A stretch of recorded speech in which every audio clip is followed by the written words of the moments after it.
This is the Sales Babble Podcast, episode 314, From Xero to Speaking Hero, an interview with Amy Lemire.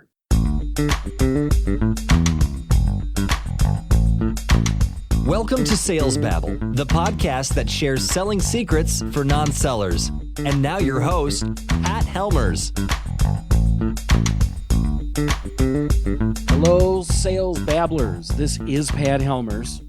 And explaining your product or service to a customer is a big part of sales. It's why we have salespeople. It's why you have a job. Just reading it or watching a video online isn't enough. Yet presenting is a real struggle for some people. Whether it's a couple people gathered around the table or a Zoom call or a large conference hall, we all can get better at persuading on the stage.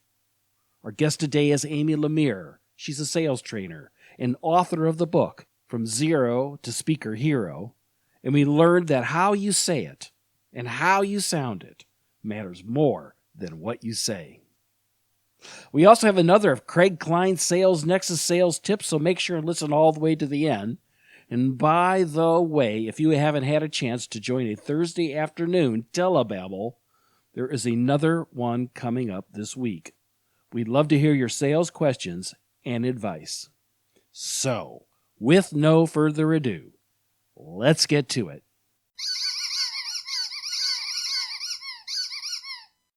Welcome, Amy. Are you ready to babble? Yes, I'm ready, Pat.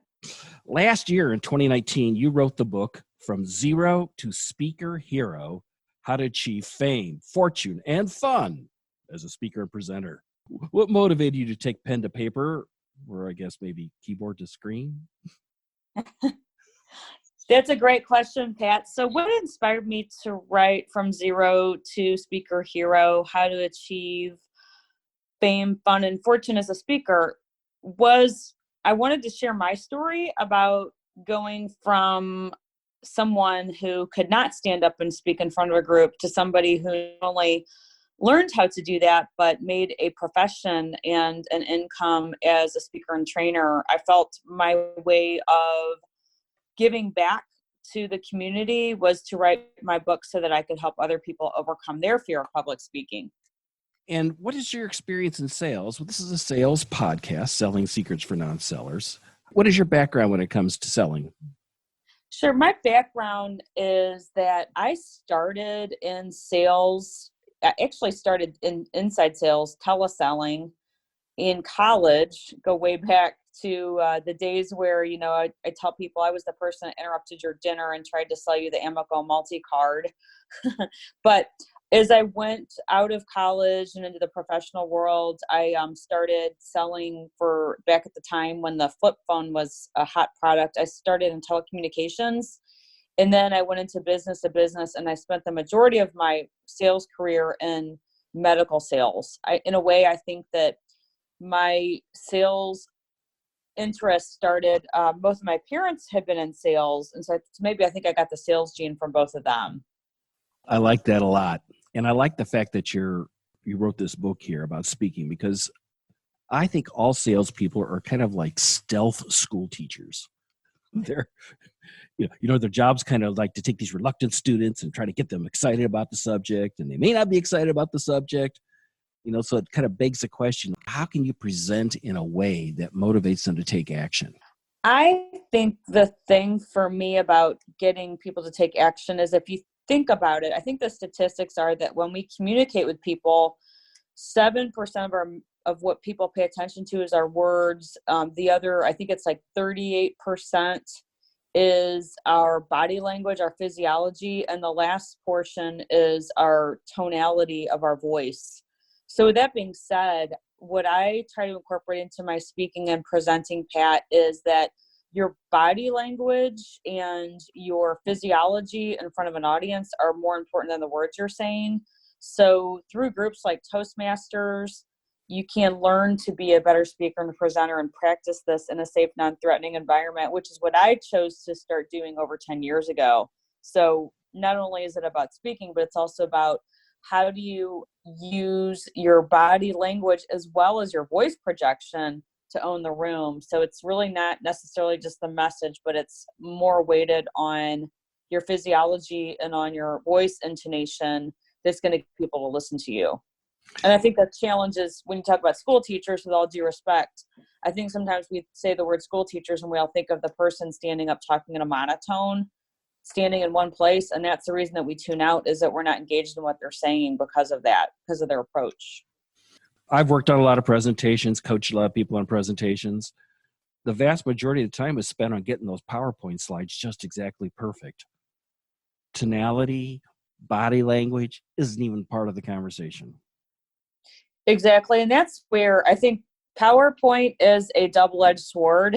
On one side, it does help convey some information to your audience, but on the back side, on the challenge side of PowerPoint, some of us also have a tendency to hide out and hang out behind PowerPoint.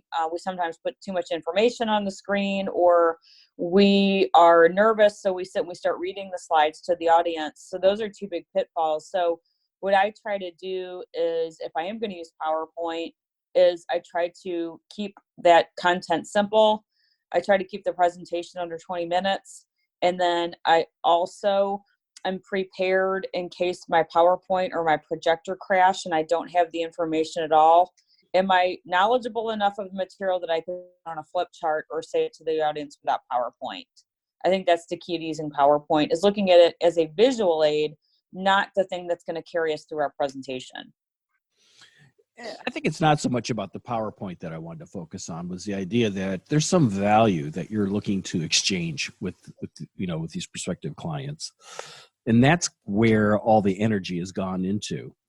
And how does that fit into this? Because it almost makes it sound like, and I know you're not saying this, and I don't want the audience to walk away with this, that if you're really outgoing and you have great tone and you sway your arms properly, that's all it takes to make the sale. Yeah, I can see where people might think that, but it's really about me, selling and speaking have a lot of parallels. I think the biggest thing about the art of selling and the art of speaking is that it takes an immense amount of confidence, and it also takes an immense amount of mental as well as emotional focus.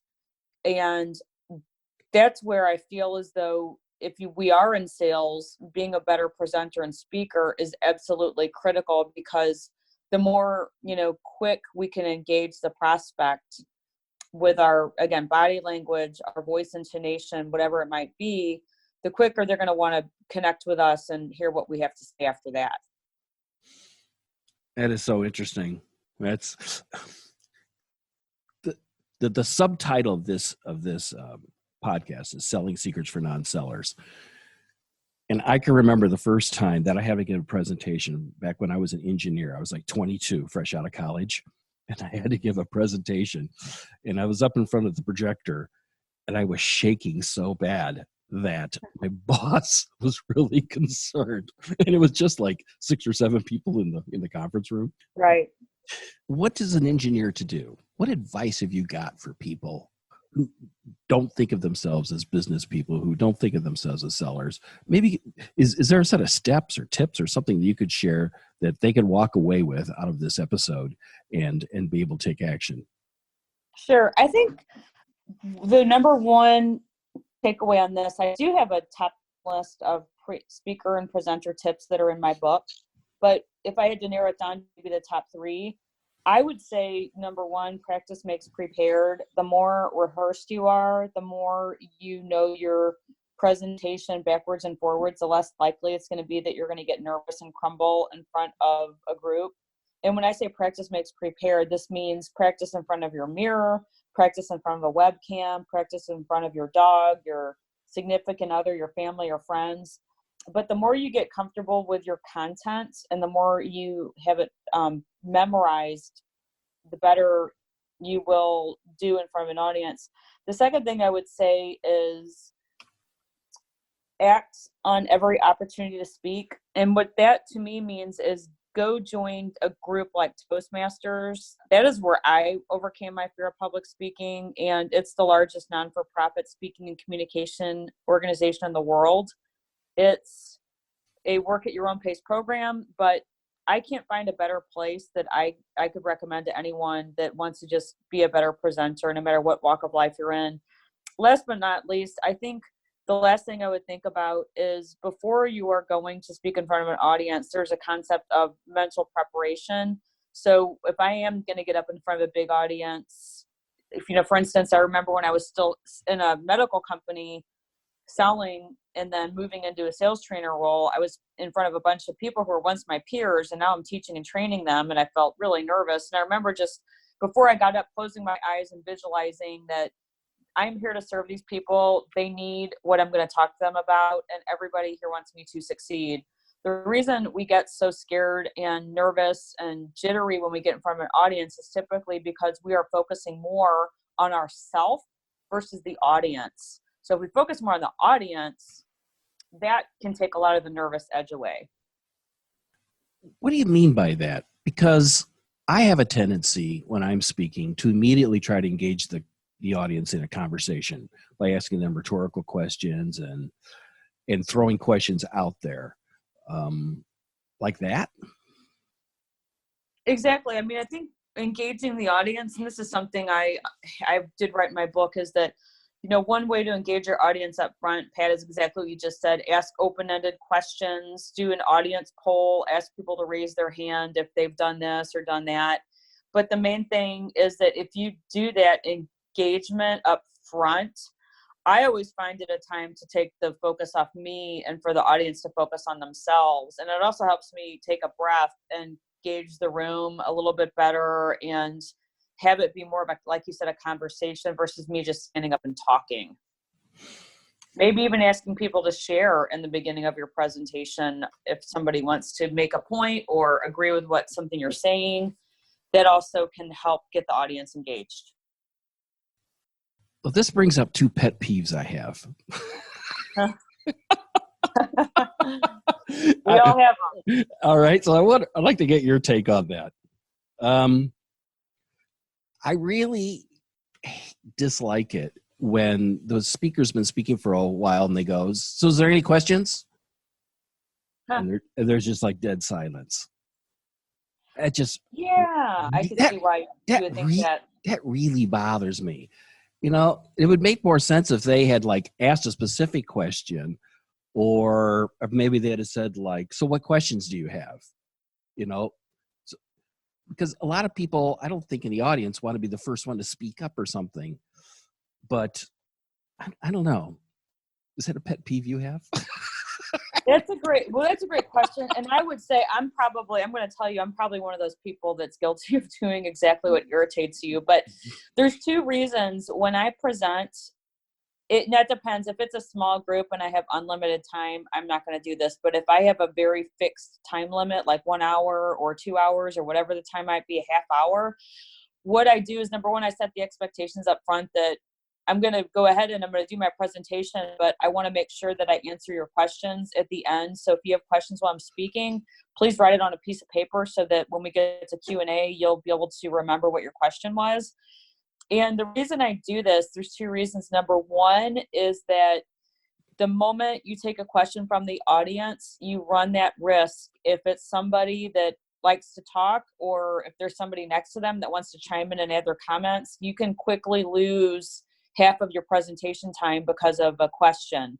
The second reason is that it also helps so that I'm staying in control of the room. So if I'm getting through my presentation, I'm blocking that time out. It gives a nice outline to the way that I'm going to spend my time with my audience. It's going to be opening, presentation, Q&A. The other thing is that it also can help to ensure I'm going to get my message out. There are times where maybe I'm going to present and the person that's facilitating says, you know what, Amy, we got to cut your time from an hour to 45 minutes now. Something, if someone went over their time, whatever it might be. Well, if that's the case, then I'm going to have to make adjustments. Maybe I'm going to have to shorten my presentation. Maybe I'm going to have to cut my Q&A to 5 minutes. Maybe I'm not going to have time for Q&A. I'm going to have to ask people to email me their questions or come and see me in the lobby after my presentation. But the main thing is if we just insert that question throughout our presentation, question and answer session, again, I think you can quickly lose control, and you can also lose your presentation time. In my experience, I've seen it happen many times with myself and other presenters. Remember I said I had 2 pet peeves? Yes. That was my second one. Oh, okay. I really don't like that. You don't? No, I think it's just, you're the expert more than me, but I just feel like it's dismissive. Like, I'm in control of this. Yeah. And especially in the case of a presentation to prospects, if they want to interrupt you and take it off the rails, they're the ones with the money. Well, yeah. So You know? again, the way I would look at this is I would look at the situation. So if I'm in a room of 15, 20, 30 people and I'm giving a presentation, I would ask them, I still would. And when I was in sales and when I sold medical capital, if it was a big audience, like an auditorium, and I have done those types of presentations, I would still ask them to hold their questions. And if they could write them down, I'll just say that I want to make sure I get to everybody's questions. But if it's like a really small presentation or I'm presenting to a handful of people, I'm not going to tell them to hold their questions till the end, because that's just that would be really kind of awkward, I think. So every situation's different. It's also, I feel like I've been in front of presenters that, if it's an education session or something like that, and they take questions and then it gets offhand or off the rails, I feel almost as though I'm looking at that presenter thinking, hey, you need to get charge of the room again. So I've done a lot of facilitator training workshops behind the scenes. And this is what believe it or not, this is what a lot of the industry experts are saying. They're suggesting that hold your questions till the end. If you've ever followed or studied Bob Pike, for instance. So I just do what works. I also will say that there's really no cookie cutter approach here. We've got to look at every situation differently. And if it's a very large group, I'm going to have questions at the end. If it's a mid-size, I might take them during the presentation. If it's a very small group, I will take the questions during the presentation. And if it's a sales call, if I'm, meeting with 1 or 2 people, of course, I'm not going to tell them to hold their questions till the end. That would be that would be rude. I think it would be inconsiderate to tell somebody at a sales appointment to hold their questions. So again, I'm talking about the large room where I'm standing up in front of people. That's the time I would have them hold the questions till the end. Right. So I want to follow up on this then. So let's say you say, well, we didn't have enough time. Why don't you write your questions down, send them up to me, and I can get back to you at a later time, right? So I'm assuming maybe they're stapling on their business cards or something like that.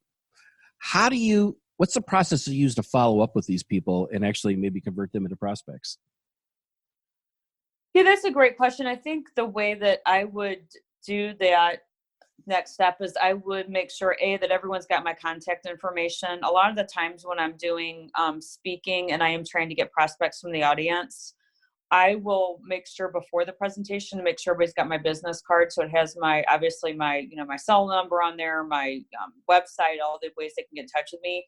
And then I would make sure they had that information. Then secondly, ask them to send me their question, or if they want to write on a piece of paper and give it to me with their contact information, I would take that at the end of the meeting if we don't get to Q&A. But the main thing is I would assume, and I hate to say this, but human nature, people typically are not going to reach out to us proactively and ask questions. So the other thing I do when I'm doing these types of presentations is I try to get everybody's business card in the room. And then I would gather all that information. And then that's what I would add to my follow-up for the presentation, is I would create a list of the people that were there and say, thanks for joining. And here's my contact information. Here's a couple takeaways. And if you have questions, please reply to this. That's what I would do. Excellent. Something that I've been doing is saying, I have something else I wanted to share with you. We didn't have time for this today. I got this PDF. Why don't you give me your business card and I can email it to you? Exactly. Yeah, that's a great idea. Over-promise. Excuse me. Over-deliver. Under-promise. Don't do it that way, or you're going to lose your audience. No, I know exactly what you mean. But it's so much about. It really is. It's so much about delivering value to the people you're speaking with, and not just, just giving them more than what they expect from you. And like you said, maybe I'm going to send a follow-up article. Maybe I'm going to send them out more tips. Maybe I'm going to send out a PDF of the key points of what I covered, or maybe it's just going to be an email with a few points I covered so that they have that with them and they remember me. Make it memorable. If you could give the audience one piece of advice that they could take action on to improve their presentations, what would that be? My piece of advice for them would be to sit down first, and before you put together a PowerPoint deck or other type of content, is to sit down and ask yourself, what is the message I want to convey to my audience? I would ask myself that first. And then I would sit down. This is what I do, is I actually write an outline of what I'm going to present. I do that before I put together a PowerPoint or a handout or anything like that. I really sit down and think about what is the key takeaway I want them to get? What's the purpose of my presentation, the process I'm going to go through, and the payoff for them and for me. So I would encourage people to sit down first and not to just dive in and start throwing slides together or standing up and practicing without having an outline put together. I would just encourage people to do that because, as I said earlier, practice makes prepared, right? So practicing is also about structuring what you're going to talk about. That would be my big piece of advice is to structure it, spend the time writing it out, and don't think it's all going to be just about having the best PowerPoint. It's about your message and about how prepared you are to deliver the message. That's my takeaway on it. Excellent. Excellent advice. How can people find you, Amy? Great question. So there's two ways that they can find me. My website is www.aimwithamy.com. They can also send me an email at amy@aim, A-I-M, with W-I-T-H, Amy, A-M-Y.com. And I'm always happy to respond to people through either of those ways. I'll make sure and place those, place that in the show notes so that people can find that. I'm so excited you could visit us here today. When I saw you at Aurora Business United, I thought, gosh, I got to have you on the podcast. Thank you. I'm glad I could join you, Pat. And I also wanted to throw in a bonus of something else I'd like to offer to the audience.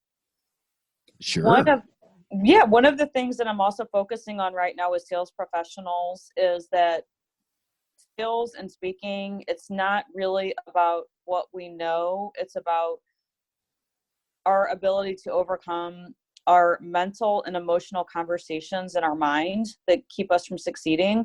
So one thing I'm also doing now, Pat, is I'm also helping people with their mindset. I'm helping people assess if their thoughts are supporting or sabotaging their success. So I have a bonus. I'm giving everybody the opportunity to take the Thought Habit Finder assessment, and I will do a free review during now to the end of April. I typically price point this at $300, but it's free for this audience. But all you do is you go to www.habitfindercoach.com/ALEMIRE. So again, that's www.habitfindercoach.com/A for Amy, LEMIRE. Excellent. Excellent. Well, Amy, thank you for visiting us and babbling here on Sales Babble. I really appreciate it. Thank you for inviting me, Pat. This was a lot of fun. I wish you and your audience the best of success. Welcome back, Craig. Are you ready to babble a Sales Nexus sales tip? Yes, sir. So what's this week's tip, Craig? This week's tip is know your ideal customer. Know your ideal customer. What do you mean by that? Well, I mean, you have to know who the big whale is versus the little minnow, right? So I always imagine, you're at a trade show or something and there's all these potential customers in the room. They're all lined up around your booth and there's a lot of them waiting to talk to someone. So how do you know who the whale is? How can you pick him out of the crowd, right? You don't want to make him wait. You don't want to waste your time with all the minnows while the whale's sitting there ready to spend some money. So to me, you've got to figure out how to profile those people. What's their industry? What are they using now? What competing solutions are they using? What's their title? And of course, the obvious things like what's their budget? To me, you want to start with these questions when you're on the phone, when you're talking to a new lead, and you want to create for yourself a helpful way to steer the minnows into the pool that's most appropriate for them, so that you're wasting less time with those minnows and you can get to the whale. So in other words, hi, Mr. Customer, great to meet you. Let me ask you a couple of questions. What are you using today? And they tell you the answer. And if that tells you they're a minnow, you say, well, here, I'd like you to go over here and do this. And then you move on to the next guy in line. Awesome. Craig, where can people go to get today's sales tip? Just go to salesnexus.com/sales. There's a PDF, so you get all the sales tips, all of our sales tips, or all of our Sales Babble sales tips. Yeah. You can download our 4 Steps to Market Domination guide for free. Awesome. Hey, thanks, Craig. Thank you. For this week's episode, I've added links to Amy and her assessment tool in the show notes at www.salesbabble.com/314, as well as this week's Sales Nexus Sales Tip by Craig Klein.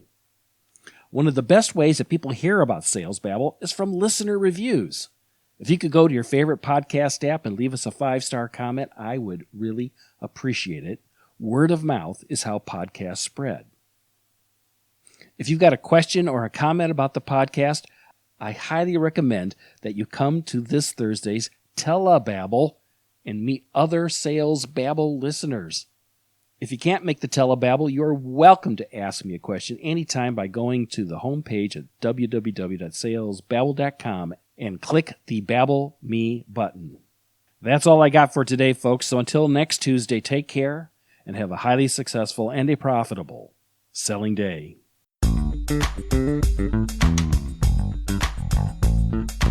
Thank you for listening to the Sales Babble podcast. Find us at www.salesbabble.com.